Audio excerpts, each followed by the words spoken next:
Hi friends, ഇന്ന് രാവിലെ എന്താണെന്നറിയോ? ഇതാ നല്ല അരിൻ്റെ പുട്ടുണ്ട്, പിന്നെ ഇതാ ചെറുപയർ കറി. ഞങ്ങളവിടെ എങ്ങനെയാണ് വെക്കൽ കേട്ടോ. തേങ്ങ അരച്ചിട്ടും വെക്കും, തേങ്ങ അരയ്ക്കാണ്ടും വെക്കും. ചെറുപയർ കറി ഇതാ കുറച്ചൊഴിച്ച്, പിന്നെ പുട്ടിന് പപ്പടം ഒരു കോമ്പിനേഷനാണ്. പപ്പടം ഇല്ലാണ്ട് എന്ത് പുട്ട്? ഇതാ നല്ല ദാസേട്ടൻ്റെ നല്ല പപ്പടം.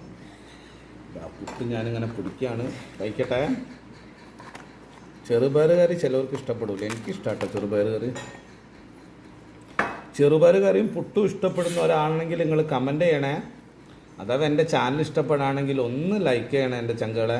എന്താ പപ്പടം എടുത്ത് കഴിക്കട്ടെ.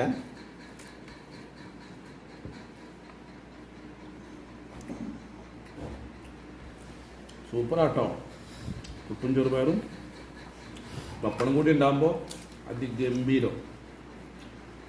മറക്കാണ്ട് എൻ്റെ ചാനലൊന്ന് സബ്സ്ക്രൈബ് ചെയ്യണേ.